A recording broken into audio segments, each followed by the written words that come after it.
Assalamualaikum warahmatullahi wabarakatuh. Pada pertemuan TUEP yang pertama ya, tutorial webinar kita yang pertama, kita akan membahas terkait materi pengayaan ya pada mata kuliah evaluasi nilai gizi pangan STTP 4212. Perkenalkan, saya Fatma Syahbanu, merupakan salah satu tutor ya di program studi teknologi pangan Universitas Terbuka. Jika ada kasus seseorang yang menderita penyakit diabetes mellitus tipe 2 perlu melakukan pengelolaan gaya hidup, terutama pada manajemen diet harian. Kebiasaan mengonsumsi nasi putih dalam porsi besar dan minuman tinggi gula seperti minuman bersoda dengan fruktosa yang tinggi perlu dihindari. Manajemen diet dengan konsumsi pangan dengan indeks glikemik dan porsi tertentu juga perlu diperhatikan untuk mendukung kestabilan kadar gula darah. Pertanyaan pertama, jelaskan bagaimana konsumsi makanan dengan GI dan GL tinggi dapat membantu mengatur kadar gula darah penderita diabetes mellitus.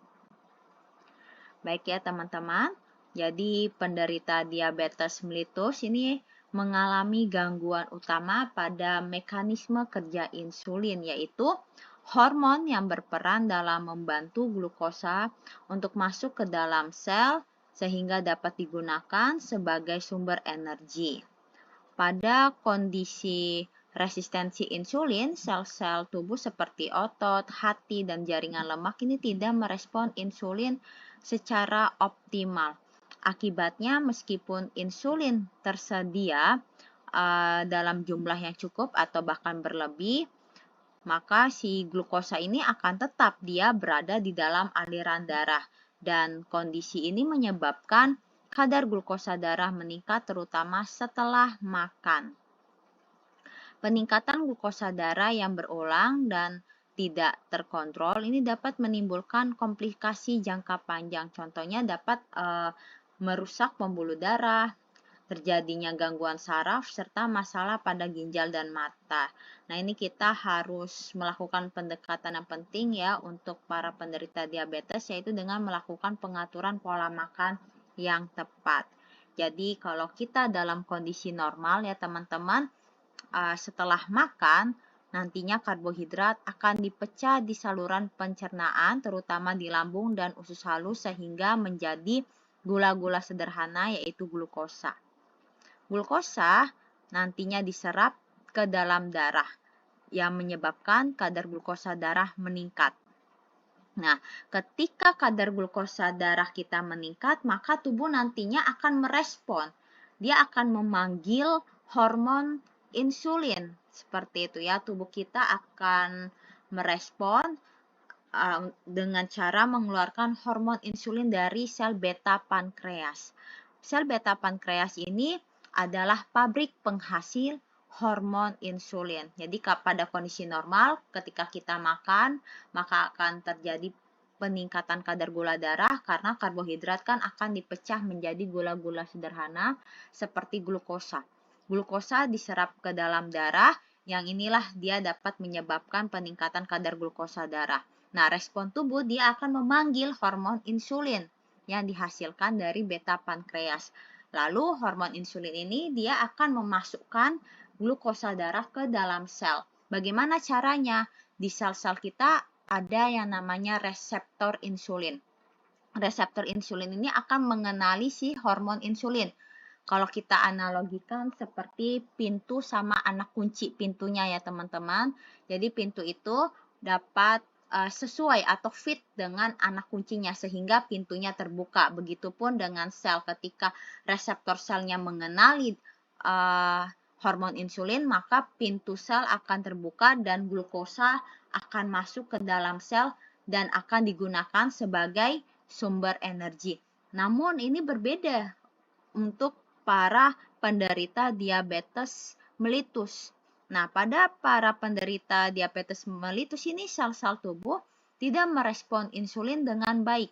karena adanya resistensi insulin yang telah dijelaskan sebelumnya, sehingga glukosa ini tidak masuk ke sel dan tetap tinggi di dalam darah.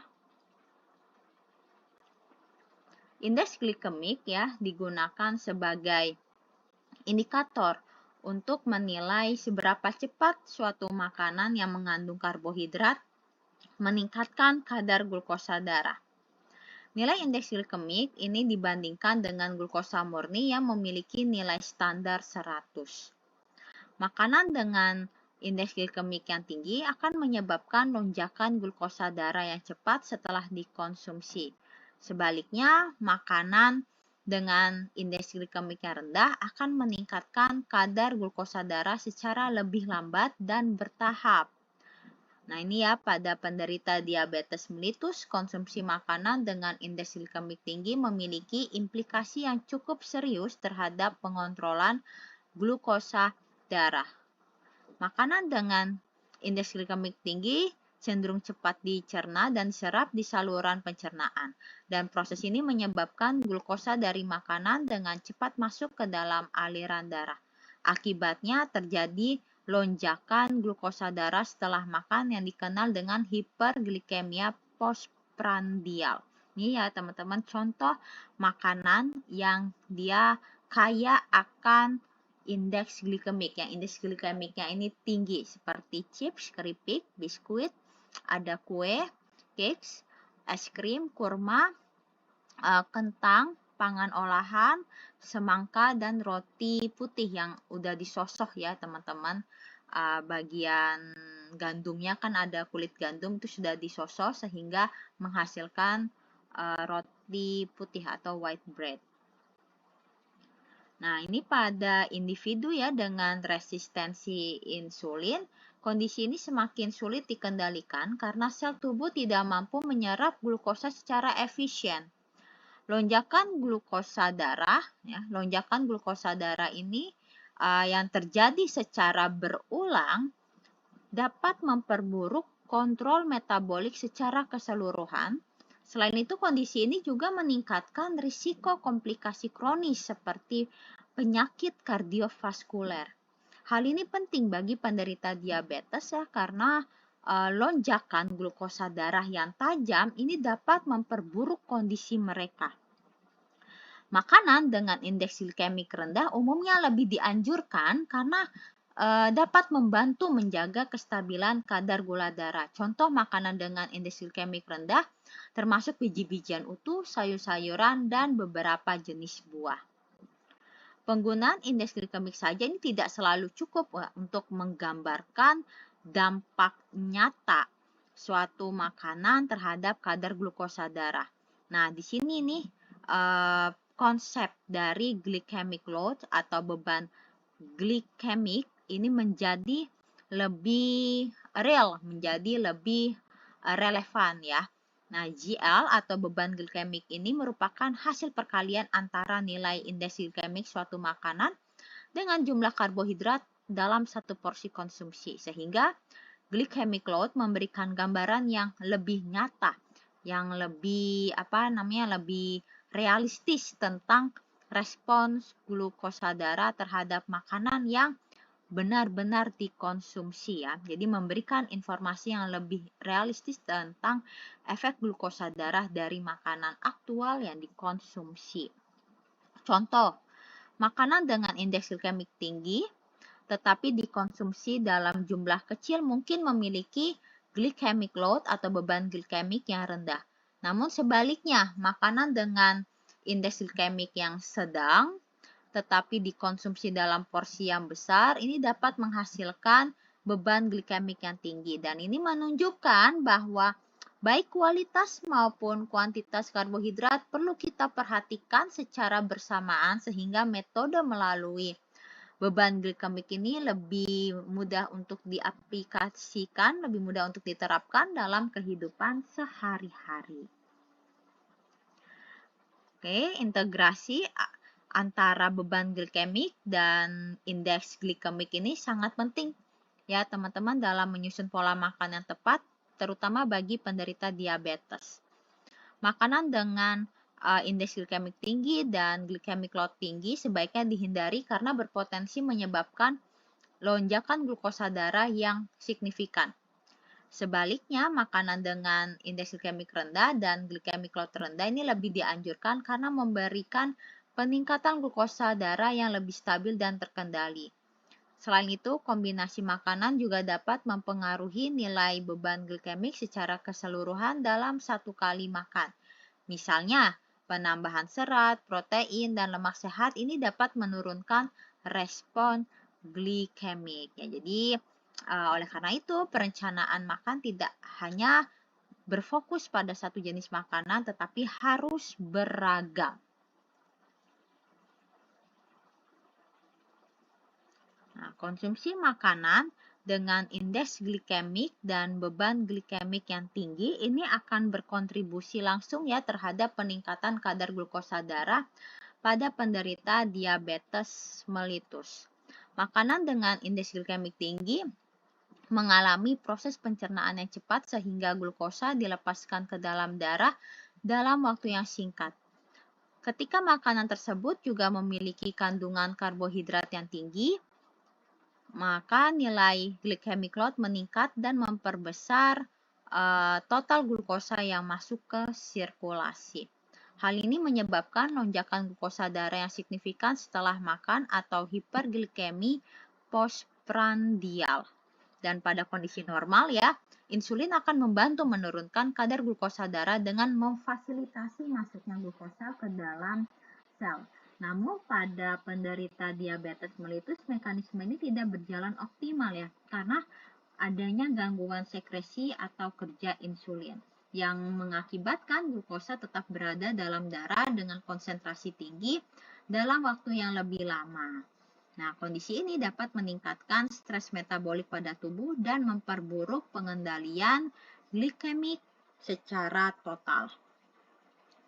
Paparan glukosa darah tinggi secara berulang akibat konsumsi makanan dengan indeks glikemik dan beban glikemik yang tinggi ini juga berperan dalam memperparah resistensi insulin. Resistensi insulin terjadi ketika sel-sel tubuh tidak merespon insulin secara efektif sehingga penyerapan glukosa menjadi terhambat. Ketika kadar glukosa darah terus meningkat, pankreas akan merespon dengan meningkatkan produksi insulin sebagai kompensasinya. Namun, produksi insulin yang berlebihan dalam jangka yang panjang ya, justru dapat memperburuk sensitivitas sel terhadap hormon tersebut. Baik, saya ulangi lagi.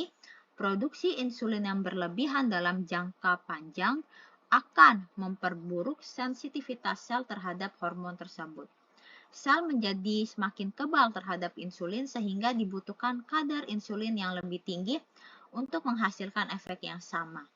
Kondisi ini menciptakan seperti lingkaran setan ya teman-teman antara hiperglikemi dan resistensi insulin. Nah, ini paling bahaya kalau terjadi dalam jangka panjang yang menyebabkan sel beta pankreas mengalami kelelahan dan penurunan fungsi. Penurunan kapasitas produksi insulin akan mempercepat progresivitas dari diabetes. Nah, selain meningkatkan resistensi insulin, konsumsi makanan dengan indeks glikemik dan beban glikemik tinggi juga dapat mempercepat terjadinya komplikasi akibat diabetes, seperti itu ya, komplikasi kronis pada diabetes. Kadar glukosa darah yang tinggi dapat menyebabkan pembentukan produk akhir glikasi lanjut atau disebut dengan advanced glycation end products. Nah, senyawa ini terbentuk dari reaksi antara glukosa dengan protein atau lemak dalam tubuh. Advanced glycation end products ini dapat merusak struktur dan fungsi pembuluh darah serta jaringan tubuh lainnya.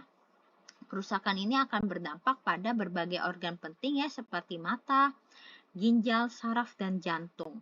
Akibatnya resiko komplikasi seperti retinopati, nefropati, neuropati, dan penyakit kardiovaskular akan mengalami peningkatan. Resikonya ini akan meningkat ya.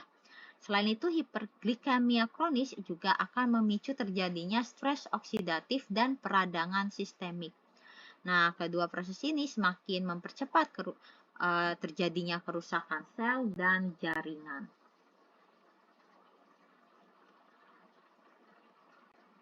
Untuk soal selanjutnya, yang 1B, jelaskan hubungan konsumsi minuman manis atau tinggi fruktosa terhadap metabolisme glukosa dan sensitivitas insulin.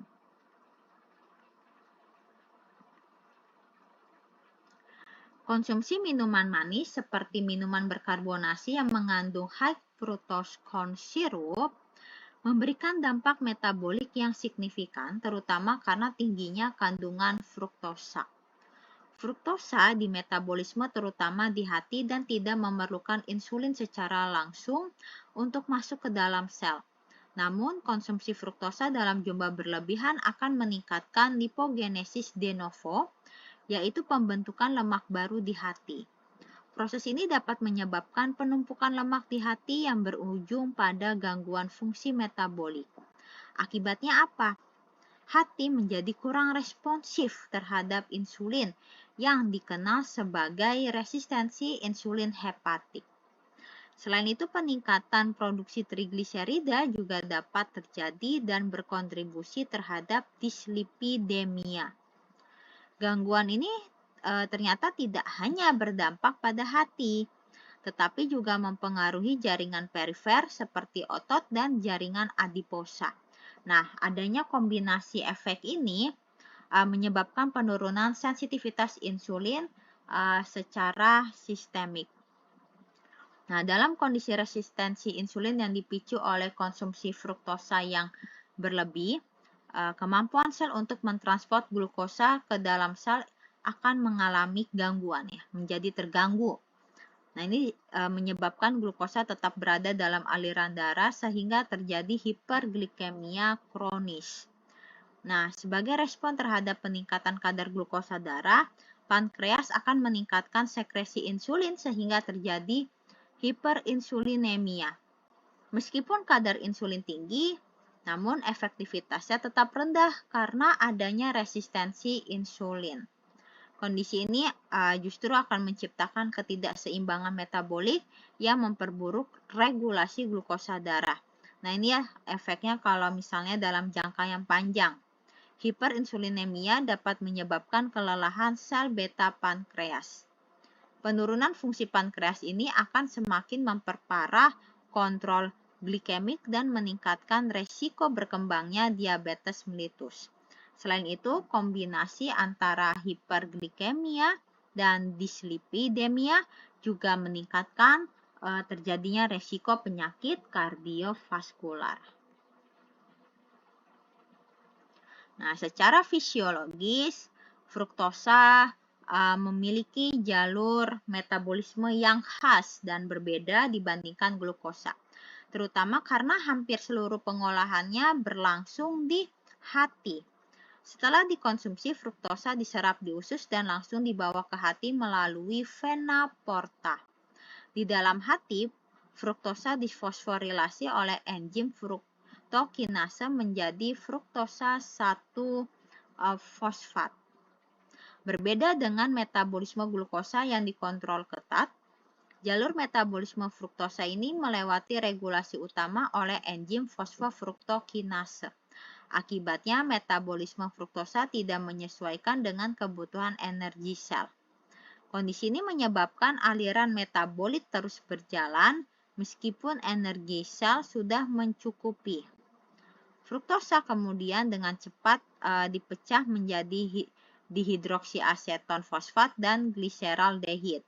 Kedua senyawa ini selanjutnya diubah menjadi gliserol dan asetil-CoA yang merupakan bahan dasar pembentukan lemak. Ya.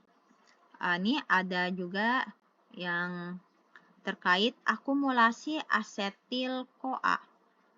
Ya, akumulasi asetil-CoA dan gliserol dari metabolisme fruktosa ini akan mendorong peningkatan sintesis trigliserida atau lemak secara signifikan.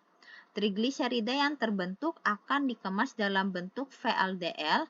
VLDL itu very low density lipoprotein dan dilepaskan ke dalam aliran darah. Hal ini menyebabkan terjadinya hipertrigliseridemia. Hipertrigliseridemia adalah peningkatan kadar trigliserida dalam darah. Selain itu, terjadi perubahan profil lipid yang berupa peningkatan kolesterol LDL dan penurunan kolesterol HDL. LDL adalah kolesterol jahat, sementara HDL adalah kolesterol baik. Ketidakseimbangan ini akan meningkatkan resiko aterosklerosis dan penyakit kardiovaskular. Nah, di sisi lain, sebagian trigliserida dan sebagian trigliserida ini akan mengalami penumpukan di dalam hati sehingga menyebabkan perlemakan hati non-alkoholik atau fatty liver. Kondisi ini ditandai dengan akumulasi lemak yang berlebihan pada sel-sel hati tanpa konsumsi alkohol. Perlemakan hati dapat berkembang menjadi peradangan dan kerusakan hati yang lebih serius jika tidak ditangani. Sehingga konsumsi fruktosa dalam jumlah tinggi ini perlu dibatasi untuk mencegah gangguan metabolik yang lebih luas.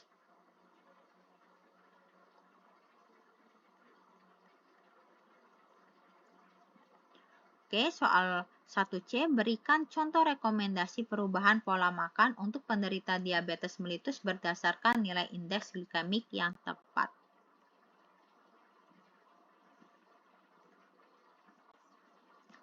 Pada penderita diabetes mellitus, penerapan pola makan yang mempertimbangkan indeks glikemik dan beban glikemik merupakan strategi penting untuk menjaga kestabilan kadar glukosa darah.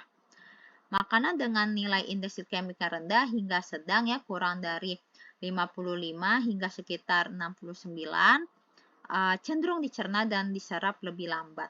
Proses ini menghasilkan pelepasan glukosa ke dalam aliran darah secara bertahap sehingga lonjakan glukosa darah setelah makan dapat diminimalkan. Kondisi ini sangat penting bagi penderita diabetes yang memiliki gangguan dalam regulasi insulin. Pengendalian glukosa darah yang lebih stabil ini akan membantu mengurangi stres metabolik pada tubuh. Selain itu, fluktuasi glukosa yang rendah juga berkontribusi terhadap pencegahan komplikasi jangka panjang sehingga pemilihan jenis karbohidrat berdasarkan nilai indeks glikemik menjadi komponen utama dalam menyusun rencana diet.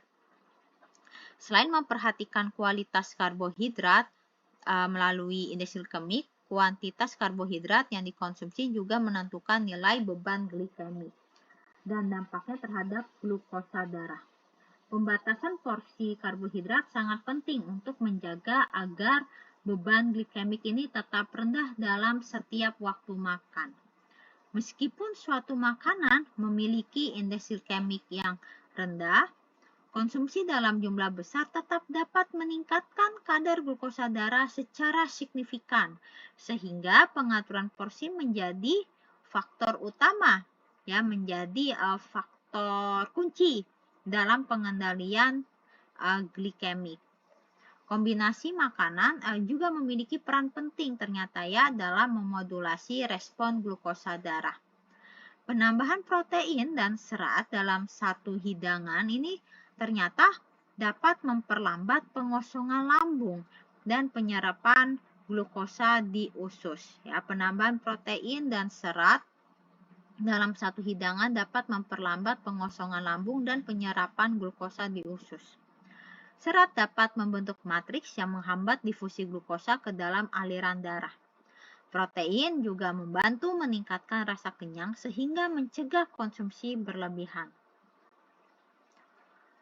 Nah, lalu di sini kesimpulannya kombinasi antara pemilihan jenis karbohidrat yaitu indeks glikemik rendah dan pengaturan porsi yaitu beban glikemik yang rendah diharuskan merupakan strategi yang efektif dalam mengendalikan kadar glukosa darah pada penderita diabetes mellitus. Di sini ada juga prinsip tambahan dalam pengaturan pola makan untuk penderita diabetes. Yang pertama, pola makan dengan porsi kecil tetapi sering, yaitu sekitar 4-6 kali sehari, yang bertujuan untuk menjaga kestabilan kadar glukosa darah sepanjang hari.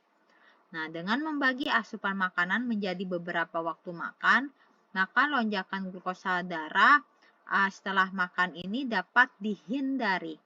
Selain itu, pola ini membantu mencegah kondisi hipoglikemia akibat jeda makanan yang terlalu lama. Tubuh akan mendapatkan suplai energi secara lebih merata sehingga metabolisme menjadi lebih stabil. Metode seperti ini juga dapat membantu meningkatkan sensitivitas insulin secara bertahap. Pengaturan waktu makan yang konsisten ternyata juga mendukung kerja hormon metabolik agar lebih teratur. Selain frekuensi makan, jenis dan kualitas zat gizi yang dikonsumsi juga sangat menentukan respon glikemik tubuh.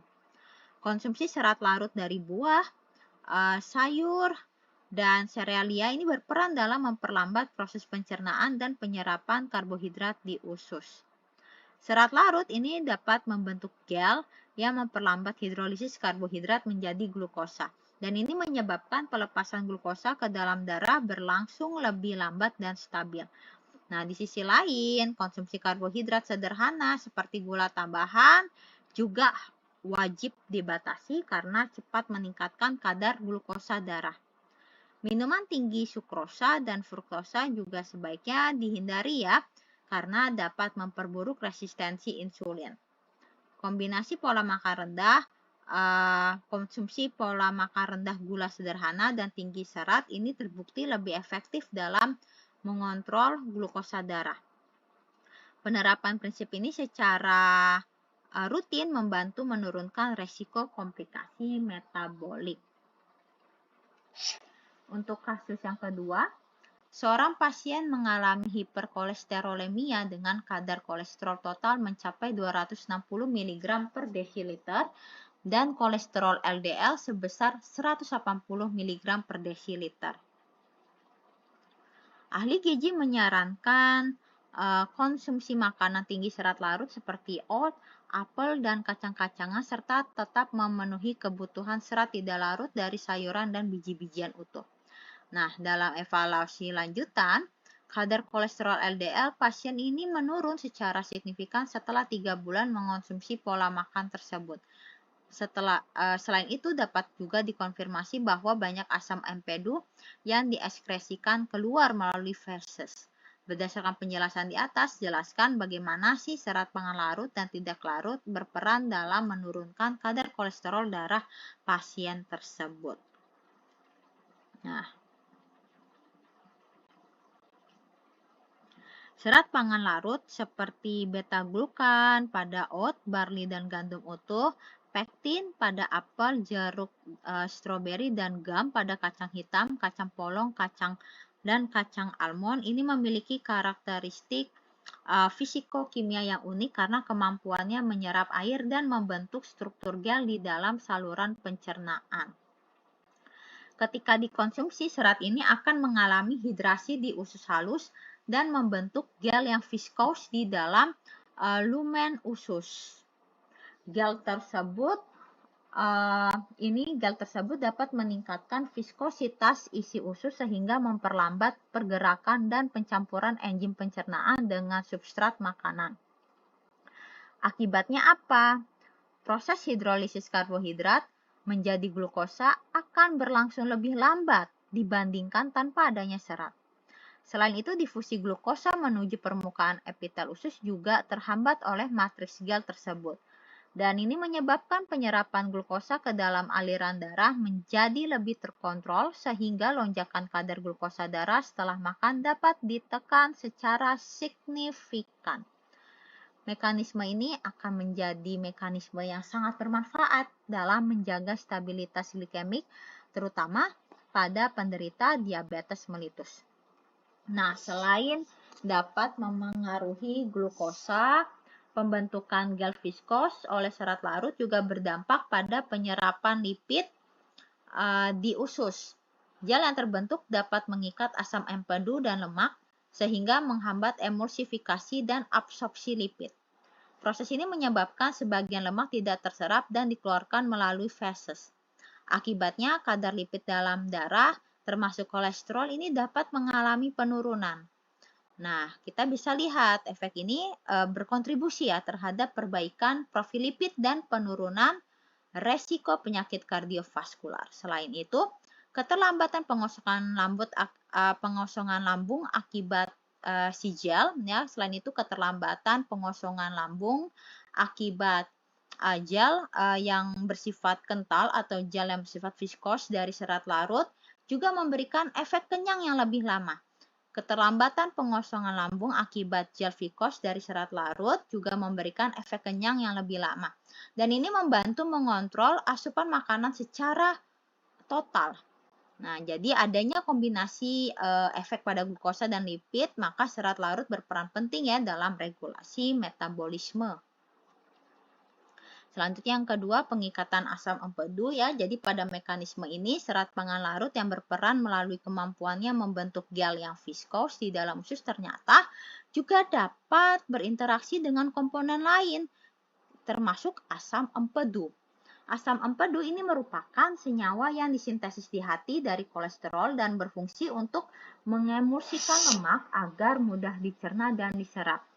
Dalam kondisi yang normal ya, sebagian besar asam empedu akan direabsorpsi kembali di usus halus dan dikembalikan ke hati melalui proses sirkulasi enterohepatik. Namun karena keberadaan gel serat larut ini, asam empedu akan terikat dan tidak dapat direabsorpsi secara optimal. Akibatnya asam empedu akan diekskresikan atau dibuang melalui feses. Hal ini menyebabkan jumlah asam empedu yang kembali ke hati menjadi berkurang. Gangguan pada siklus enterohepatik ini memaksa tubuh untuk menyesuaikan keseimbangan metaboliknya, sehingga serat larut secara tidak langsung ini mempengaruhi metabolisme lipid dalam tubuh. Sebagai respon ya terhadap berkurangnya asam empedu yang kembali ke hati, maka organ hati akan meningkatkan sintesis asam empedu yang baru. Nah, proses ini membutuhkan kolesterol sebagai bahan baku utama sehingga hati akan mengambil kolesterol dari sirkulasi darah. Salah satu sumber utama yang digunakan adalah low density lipoprotein atau LDL yang dikenal sebagai kolesterol jahat. Penarikan LDL dari darah untuk sintesis asam empedu menyebabkan penurunan kadar LDL dalam sirkulasi. Ya. Jadi penarikan LDL dari darah untuk sintesis asam empedu akan menyebabkan berkurangnya kadar LDL dalam sirkulasi. Penurunan ini berdampak positif terhadap kesehatan kardiovaskular karena mengurangi resiko pembentukan plak aterosklerotik. Selain itu, efek ini juga membantu memperbaiki profil lipid secara total. Mekanisme ini juga menjelaskan mengapa konsumsi serat larut sering dikaitkan dengan penurunan kadar kolesterol dalam darah. 3. Produksi asam lemak rantai pendek atau short chain fatty acid (SCFA). Produksi asam lemak rantai pendek ini merupakan salah satu mekanisme penting dari manfaat serat pangan larut dalam metabolisme tubuh. Serat larut yang tidak tercerna di usus halus akan difermentasi oleh mikroba di usus besar. Proses fermentasi ini akan menghasilkan SCFA yang utama ya seperti asetat, propionat, dan butirat. Nah, masing-masing dari short chain fatty acid ini memiliki fungsi biologis yang berbeda di dalam tubuh. Asetat ini dapat digunakan sebagai sumber energi oleh jaringan perifer. Butirat berperan penting sebagai sumber energi utama bagi sel epitel kolon dan menjaga kesehatan usus. Sementara pada propionat memiliki efek metabolik yang signifikan terhadap regulasi lipid sehingga hasil fermentasi serat tidak hanya berdampak lokal di usus tetapi juga sistemik. Propionat ini memiliki peran penting ya yang dihasilkan dari fermentasi serat larut, memiliki kemampuan untuk menghambat aktivitas enzim HMG-CoA reduktase di hati. Enzim ini merupakan langkah penting dalam jalur biosintesis kolesterol endogen. Ketika aktivitas enzim ini ditekan, maka produksi kolesterol di hati akan mengalami penurunan. Akibatnya, kadar kolesterol total dalam darah juga mengalami penurunan. Nah, selain itu, penurunan ini terutama berdampak pada low density lipoprotein atau LDL ya, yang berperan dalam pembentukan plak aterosklerosis. Sehingga mekanisme ini melengkapi efek lain dari serat larut seperti pengikatan asam empedu. Nah, jadi dengan adanya kombinasi kedua mekanisme tersebut, maka terjadilah penurunan kadar kolesterol yang lebih efektif. Bagaimana peranan serat tidak larut dalam menurunkan kolesterol? Serat tidak larut seperti selulosa dan lignin ini memiliki karakteristik yang berbeda dibandingkan serat larut karena tidak membentuk gel viskos, di saluran pencernaan. Jenis serat ini banyak ditemukan pada sayuran, kulit biji-bijian, dan gandum utuh. Secara fisiologis ya, serat tidak larut ini juga relatif tidak difermentasi oleh mikrobiota usus sehingga tidak menghasilkan asam lemak rantai pendek atau SCFA dalam jumlah signifikan, sehingga efek langsungnya terhadap penurunan kolesterol tidak sekuat serat larut. Meskipun demikian, serat tidak larut ini tetap memiliki peran penting ya dalam menjaga kesehatan sistem pencernaan. Serat tidak larut ini mampu meningkatkan massa feses dengan cara menyerap air dan menambah bulk isi usus. Peningkatan volume feses dapat merangsang peristaltik usus menjadi lebih aktif, yang akibatnya waktu transit makanan di dalam usus menjadi lebih cepat. Percepatan waktu transit usus memiliki implikasi yang penting terhadap metabolisme lipid termasuk kolesterol. Dengan waktu transit yang lebih singkat, maka peluang reabsorpsi senyawa seperti asam empedu dan kolesterol menjadi lebih kecil. Dan hal ini mendukung proses eliminasi kedua senyawa tersebut melalui feses. Mekanisme ini secara tidak langsung akan membantu menurunkan kadar kolesterol dalam darah dan selain itu berkurangnya waktu kontak antara lipid dengan mukosa usus juga mengurangi efisiensi penyerapan lemak jenuh. Dampak ini berperan pada penurunan akumulasi lipid dalam tubuh. Ya, meskipun efeknya memang tidak sekuat mekanisme serat larut seperti pengikatan asam empedu, namun kontribusinya tetap relevan sehingga konsumsi serat tidak larut ini tetap dianjurkan sebagai bagian dari pola makan yang seimbang.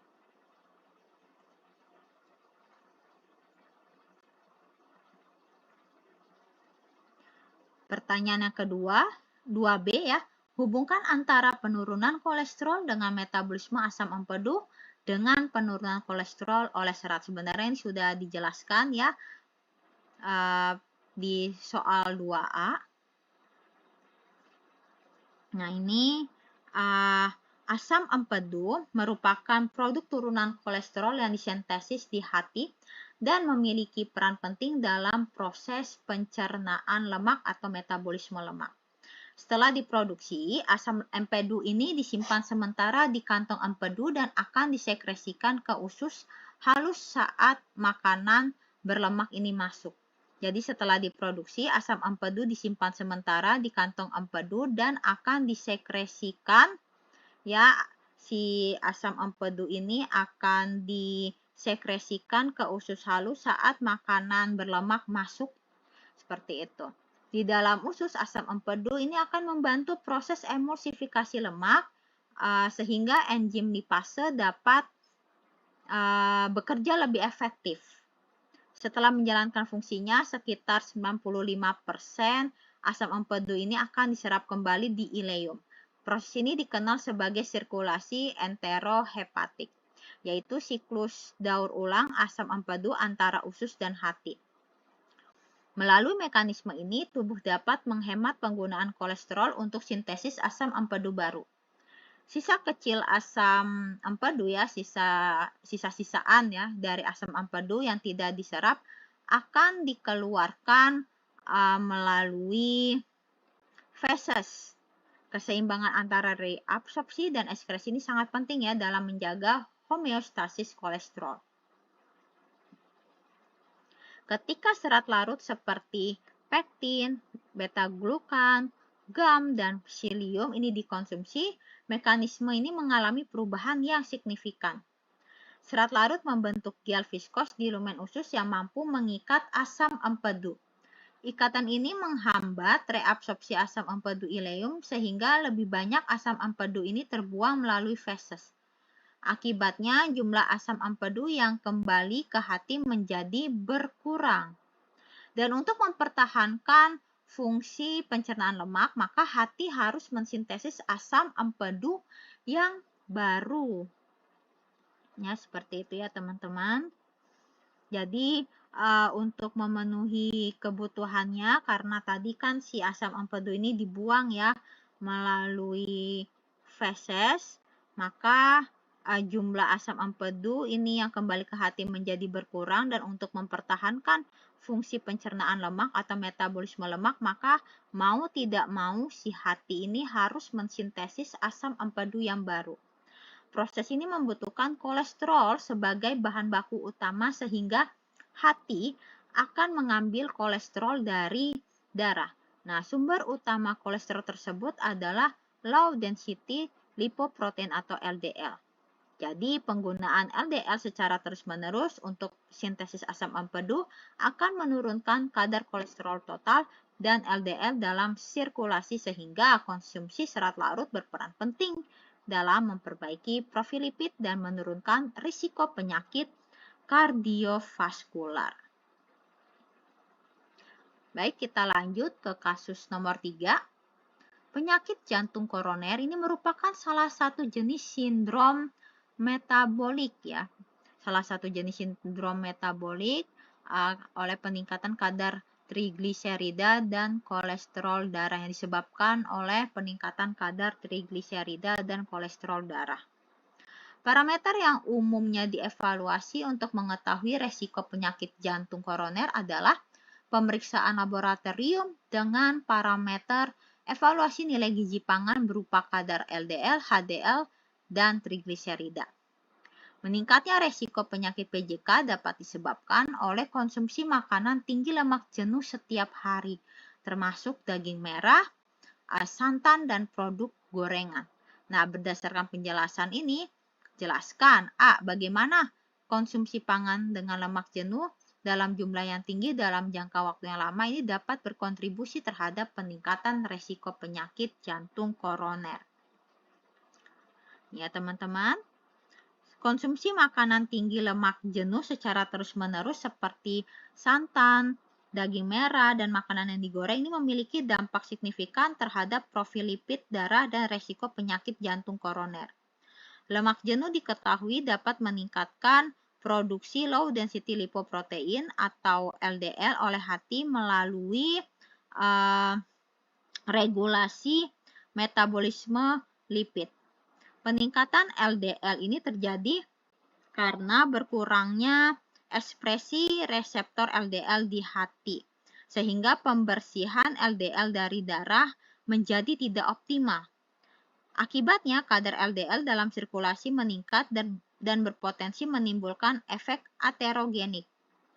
LDL yang berlebih akan mengalami oksidasi dan lebih mudah menempel pada dinding pembuluh darah arteri. Nah, proses ini akan memicu terjadinya respon inflamasi yang melibatkan sel imun seperti makrofag. Makrofag akan menelan LDL yang teroksidasi dan berubah menjadi sel busa atau foam cell. Ya, jadi si makrofag karena dia makan LDL yang teroksidasi, maka si makrofag berubah menjadi foam cell yang menjadi cikal bakal plak aterosklerosis. Nah, seiring dengan berjalannya waktu, plak-plak ini akan menumpul dan menumpuk ya. Plak-plak ini nantinya akan berakumulasi dan menumpuk dan menyebabkan penyempitan pembuluh darah. Kondisi ini dapat menghambat aliran darah menuju organ vital termasuk jantung.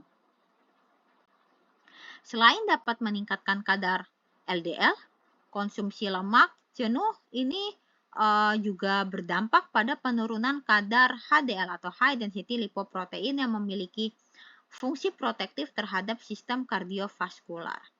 HDL berperan dalam proses reverse kolesterol transport ya. HDL berperan dalam proses reverse kolesterol transport, yaitu mengangkut kolesterol berlebih dari jaringan perifer kembali ke hati untuk dieliminasi. Penurunan kadar HDL ini akan mengurangi efisiensi proses ini sehingga kolesterol akan lebih mudah terakumulasi di dalam pembuluh darah. Nah, kombinasi antara peningkatan LDL dan penurunan HDL ini akan menciptakan kondisi dislipidemia yang sangat aterogenik. Dan ini akan mempercepat perkembangan aterosklerosis, yaitu pengerasan dan penyempitan arteri akibat penumpukan plak. Aterosklerosis yang terjadi pada arteri koroner akan mengurangi suplai oksigen ke otot jantung. Dan dalam kondisi tertentu, plak dapat pecah dan membentuk trombus yang menyumbat aliran darah secara tiba-tiba. Kejadian ini dapat menyebabkan serangan jantung yang bersifat akut. Nah, ini ya teman-teman perbedaan antara lemak jenuh, asam lemak.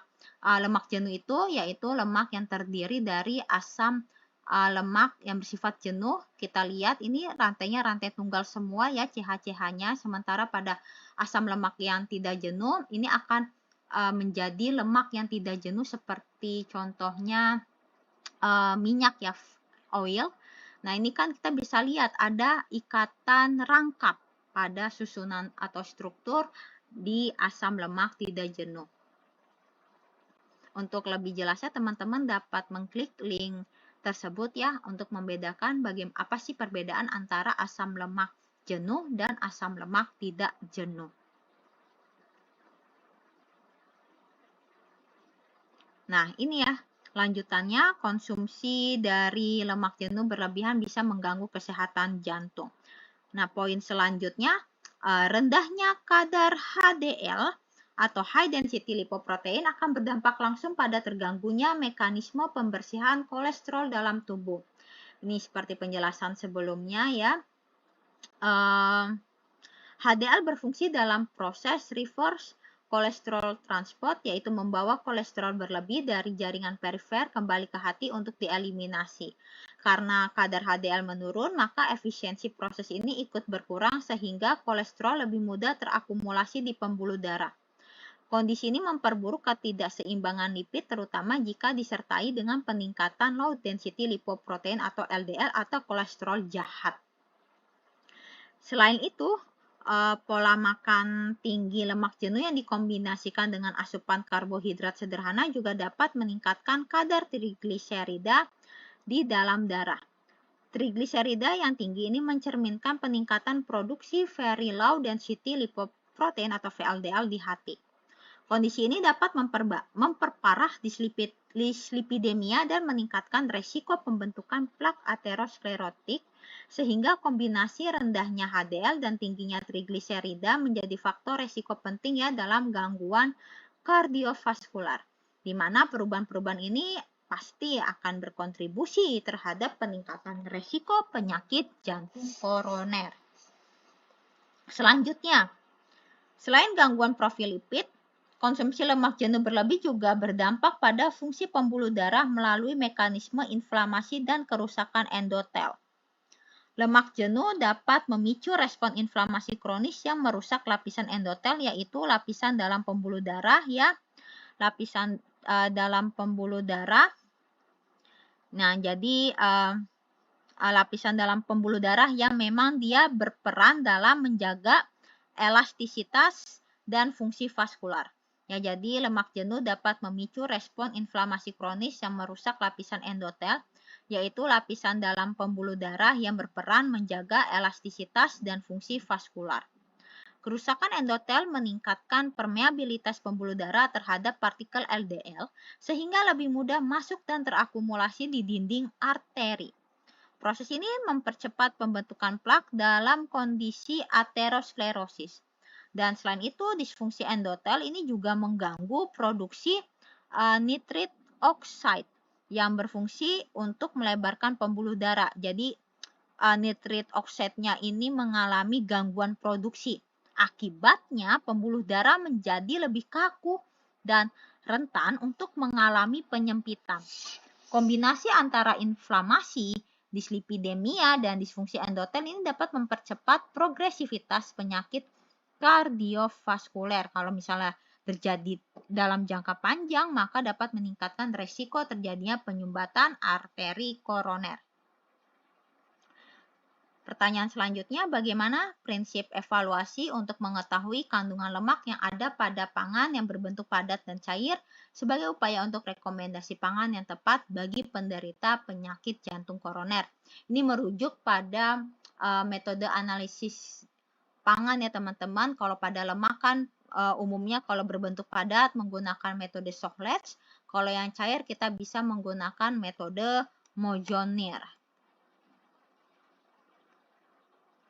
Nah, ini ya salah satu metode dasar adalah metode Sochletz di mana lipid diekstraksi dari sampel menggunakan pelarut organik seperti ether atau heksana. Kemudian sisa lemak ditimbang untuk menentukan kandungan total lemak dalam bahan pangan tersebut dan metode ini cocok untuk mengetahui jumlah total lemak namun tidak dapat membedakan jenis lemak secara spesifik. Untuk analisis yang lebih detail, kita bisa menggunakan kromatografi gas. Nah, dalam metode ini lemak yang diekstrak akan dikonversi terlebih dahulu menjadi FAME, fatty acid methyl ester atau ester metil asam lemak. Lalu dipisahkan menggunakan kromatografi gas untuk mengidentifikasi jenis-jenis asam lemak seperti lemak jenuh, tak jenuh tunggal atau MUFA monounsaturated fatty acid, PUFA atau lemak jenuh ganda, polyunsaturated fatty acid serta lemak trans. Selanjutnya kalau pada sampelnya bentuknya cair, kita bisa menggunakan metode Mojonir, Ross-Gottlieb dan metode Gerber. Tapi dalam konteks ini saya akan menjelaskan terkait metode Mojonir. Metode Mojonir ini digunakan untuk mengukur kandungan lemak dalam bahan pangan ya, terutama dalam produk-produk yang berbentuk cair seperti susu cair, krim, keju, dan es krim. Prinsip dasar metode ini adalah ekstraksi lemak menggunakan pelarut organik ya. Ekstraksi lemak menggunakan pelarut organik setelah protein dipecah dan dipisahkan dari matriks sampel. Prosesnya dimulai dengan menambahkan alkohol atau etanol ya ke dalam sampel untuk mendesaturasi dan mengendapkan protein, lalu dilanjutkan dengan penambahan 2 pelarut organik nonpolar yaitu ether dietil dan petroleum ether. Nah, selanjutnya campuran ini nantinya dikocok sehingga lemak ya dalam sehingga si lemak ini dapat larut dalam fase organik. Setelah fase organik dan fase air terpisah, pelarut yang mengandung lemak akan diuapkan dan sisanya ditimbang untuk mengetahui kadar lemak total. Seperti itu ya teman-teman, materi pengayaan pada pertemuan tutorial webinar kita yang pertama. Semoga teman-teman dapat memahami penjelasan terkait kasus 1, kasus 2, dan kasus 3, di mana pada kasus 1 menceritakan terkait bagaimana sih peranan glycemic index dan glycemic load pada penderita diabetes mellitus. Pada pertanyaan atau kasus yang kedua lebih terkait metabolisme lipid ya, bagaimana sih peranan serat dalam mengontrol profil lipid darah. Seperti itu. Dan yang ketiga, ini pertanyaan kasus terkait konsumsi lemak jenuh yang berlebih dapat menimbulkan resiko penyakit aterosklerosis ya, ini penyakit tidak menular. Cukup sekian penjelasan dari saya. Mohon maaf apabila ada salah kata. Dan apabila teman-teman ada pertanyaan, teman-teman dapat langsung bertanya melalui email saya di fatma.sabano@vkes.unsika.ac.id. Wassalamualaikum warahmatullahi wabarakatuh.